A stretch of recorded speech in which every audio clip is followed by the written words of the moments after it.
हमने पहले के वीडियो में भी ये बातें कही थी कि 10 सितंबर को जब महाआंदोलन हुआ और 11 सितंबर को जब दूसरी बार की वार्ता हुई और 10 तात्कालिक मांगों के आश्वासन पर मांगकर अतिथि शिक्षक संगठन के पदाधिकारियों ने आंदोलन वापस लिया, तो प्रदेश भर के अतिथियों का जो है गुस्सा अतिथि शिक्षक संगठन के पदाधिकारियों पर फूट पड़ा। ये गुस्सा सोशल मीडिया ग्रुप्स में तब तक देखने को मिला जब तक कि स्कूल शिक्षा मंत्री राव उदय प्रताप सिंह जी ने ये बयान ना दे दिया कि भाई अतिथि है तो घर पर कब्जा कर लोगे। इस बयान से पहले तक तो हर अतिथि का गुस्सा अपने ही संगठन के पदाधिकारी के प्रति था कि भाई आपने हमें बुलाया था महापंचायत की घोषणाओं के वादे पूरे करवाने के लिए, तो आपको बात करनी थी 12 माह का जो है कॉन्ट्रैक्ट हो, वेतन मिले, 62 साल की उम्र तक सेवा काल हो, विभागीय परीक्षा लेके नियमितीकरण की बात करनी थी। आपने इन 3 पे बात नहीं करी, आप वहां कुछ आगे ही करे। हालांकि उसके बहुत से कारण थे, हमने पूर्व के वीडियो में बता दिए, उस पर बात करने की जरूरत नहीं है। मुद्दा ये है कि आखिर ये 2 अक्टूबर का जो आंदोलन है ये अतिथि शिक्षक संगठन के अस्तित्व की लड़ाई क्यों है।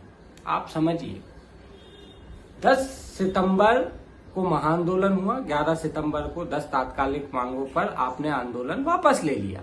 अतिथियों का गुस्सा आपके ऊपर था और ये गुस्सा और इसलिए भड़क गया कि आप ये देखिए कि जिन तात्कालिक मांगों को लेकर आपने आंदोलन वापस लिया था, पहली बात तो अतिथि इस बात को स्वीकार ही नहीं कर रहे थे, आपको तात्कालिक मांगों पर जो है वापस लेना ही नहीं था आंदोलन। उसके बाद भी इसका दूसरा पहलू यह है कि उन तात्कालिक मांगों पर जिन पे आश्वासन मिला था, आज तक कई मुद्दे आज भी समस्या बने हुए और आदेश नहीं हुए। ऐसे में अतिथि शिक्षक संगठनों के सामने ये अस्तित्व की लड़ाई हो गई कि एक तो अतिथियों का गुस्सा कि भाई आपको आंदोलन इस तरीके से नहीं लेना था, उसकी वजह चाहे जो भी हो, तो चलो ठीक है, अतिथि शिक्षक संगठन इसको जस्टिफाई कर भी देते यदि वो जो 10 तात्कालिक मांगे थी उन पर अब तक आदेश निकल गए होते। आदेश आज भी नहीं निकले। आप डीपीआई में देखिए, रोज अतिथि शिक्षक पहुंच रहे हैं अपनी समस्याओं को लेकर, सुनने को कोई तैयार नहीं है।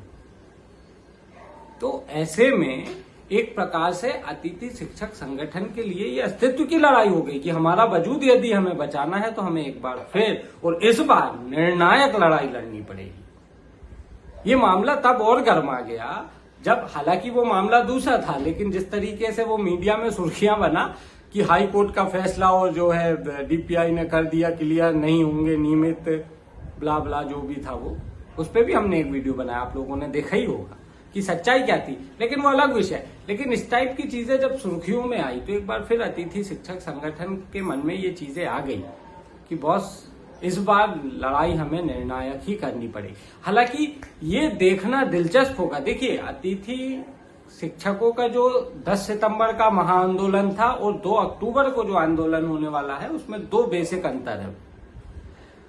10 सितंबर को जो महाआंदोलन हुआ उसमें सारे अतिथि शिक्षक संगठन प्रदेश में जो भी सक्रिय हैं वो सारे के सारे इसमें जो है सम्मिलित हुए। 2 अक्टूबर के में आ जाए तो सिर्फ आजाद अतिथि शिक्षक संगठन ने इसकी जिम्मेदारी ली है। हालांकि समन्वय समिति के पदाधिकारियों ने भी कहा है कि हमारा फुल सपोर्ट है, हम वहां जा रहे हैं, हम वहां उनके साथ कदम से कदम मिलाकर खड़े रहेंगे। लेकिन इन 2 संगठनों को हम छोड़ दें तो अभी तक किसी की इसमें स्पष्ट किस तरीके से वो शामिल होंगे अभी ऐसा कुछ आया नहीं है।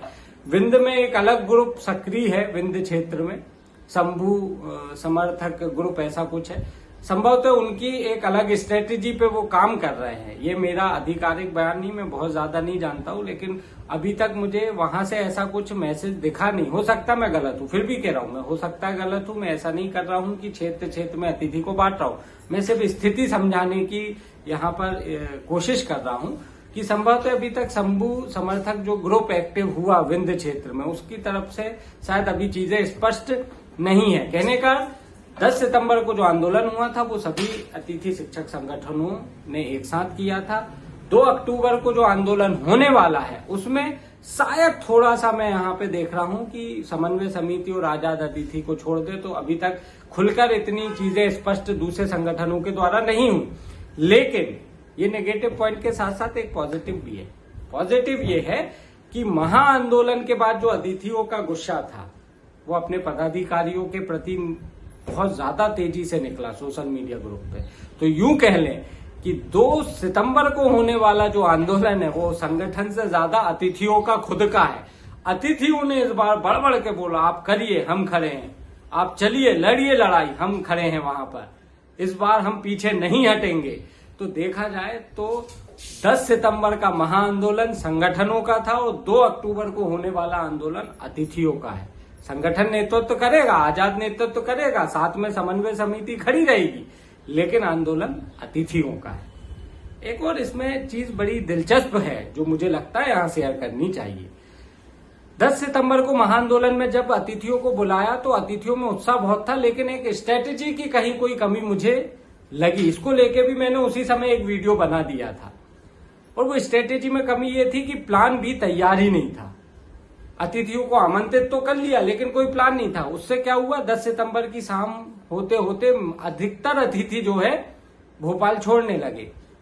जब यहां से संख्या भर लगभग खत्म ही हो गया तो फिर जाहिर सी बात है संगठन की मजबूरी हो गई, आंदोलन वापस नहीं भी लेते तो क्या 10 लोग सड़क पे बैठते। इस बार प्लान बी सी डी पर शायद काम चल रहा है। मैं ग्रुपों में मैसेज देख रहा हूं, अतिथि एक दूसरे को मोटिवेट कर रहे हैं, भैया बैग में बिस्किट ले आना, भैया बॉटल ले आना, बारिश का समय है, छाता छतरी रेनकोट ले आना, हम बैठे रहेंगे। कुछ 1-2 मैसेज तो ऐसे भी देखे, 2 दिन की तैयारी से आइए, 3 दिन की तैयारी से आइए। इस बार हम निर्णायक भूमिका लेकर वहां पर मौजूद रहेंगे और जब तक एक निर्णायक स्थिति ना बन जाए हम नहीं उठेंगे। इसका मतलब संभवतः मुझे ऐसा लग रहा है कि मैं नहीं जानता, मैं अतिथि शिक्षक नहीं हूं, ना मैं बहुत ज्यादा चीजों में इन्वॉल्व हूं कि किसी बैठक में रहा हूं, बस मैं तो जो ग्रुपों में चल रहा उससे बता रहा हूं कि इस बार अतिथियों के बीच में प्लान ए के साथ साथ प्लान बी और सी भी है। शायद ये भी हो कि आंदोलन 1 दिन का ना हो के 2 या 3 दिन भी खिंच जाए और ये तब तक वहां डटे रहेंगे जब तक कि अतिथि एक निर्णायक स्थिति पर ना पहुंच जाए। और कहीं ना कहीं शिवराज जी से जो 2 मुलाकात हुई, कल भैरुंदा में हुई, उससे पहले भोपाल में भी अतिथि शिक्षक उनके बंगले पे मिले थे और उन्होंने जो कहा, बार बार कह रहे हैं मैं अपने वचन निभाऊंगा। शिवराज जी एक गंभीर पॉलिटिशियन हैं, चीजों को समझते हैं, कुछ भी बोलने से पहले कई बार सोचते हैं और उनका एक आश्वासन देना भर भी अतिथियों को एक नई ऊर्जा देता है और अतिथियों को लगता है कि पिक्चर अभी बाकी है मेरे दोस्त। अभी जिस तरीके से कुछ दिन पहले मीडियम सुर्खी बना था कि हाईकोर्ट का फैसला और डीपीआई ने निकाल दिया आदेश, नियमितीकरण नहीं होगा, ऐसा कुछ नहीं है। पिक्चर अभी बहुत बड़ी है, अभी तो ट्रेलर भी शुरू नहीं हुआ। तो कहीं ना कहीं मुझे लगता है इस बार आंदोलन 2 अक्टूबर का बड़ा दिलचस्प होगा। हालांकि हो ये भी सकता है कि प्रशासन भी आपके मन की बात तो समझ ही चुका है, संभावना है, मैं नहीं जानता, मैं कोई प्रशासनिक व्यवस्था का हिस्सा नहीं हूं, लेकिन हो सकता है कि इस बार अतिथियों को एकजुट होने से पहले ही बाहर ही रोक दिया जाए। आप स्टेशन है, आपको स्टेशन पे रोक दे, आप बस से आ रहे हैं, हो सकता है बसें, अमूमन होता है एक्चुअल में, दरअसल देखा जाए जब कोई बड़े आंदोलन की जब भनक लगती है तो यही होता है कि जैसे बसों से आ रहे हैं तो बसें रोक दी जाएंगी अलग अलग। नंदापुरम रोड की रोक दी जाएगी, 11 मील के आगे मंडीदीप के आसपास, सीहोर फाटक पे, सीहोर टोल नाके पे बसों को रोक दिया जा सकता है। हालांकि ऐसा होगा नहीं होगा मुझे नहीं मालूम, लेकिन संभावनाएं पूरी है। लेकिन इस बार इतना तो तय है कि अतिथि अपनी कमर कस के, यदि वो भोपाल तक पहुंच पाता है तो इस बार वो अपनी कमर कस के आएगा और एक निर्णायक स्थिति होने तक मुझे लगता है वो डटा रहेगा।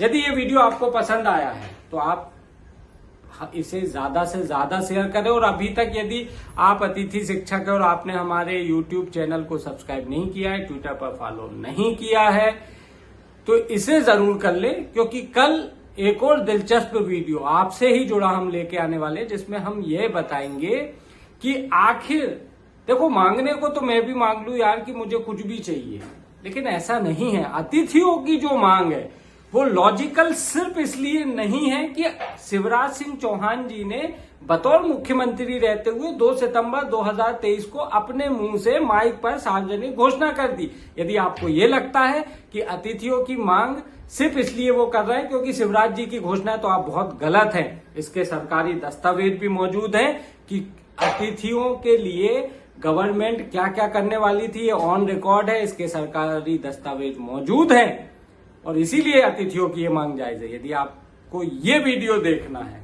तो आज आपको हमारा YouTube चैनल सब्सक्राइब करना होगा, आपको हमें ट्विटर पर फॉलो करना होगा ताकि जैसे ही वीडियो अपलोड हो सबसे पहले ये वीडियो आप तक पहुंचे।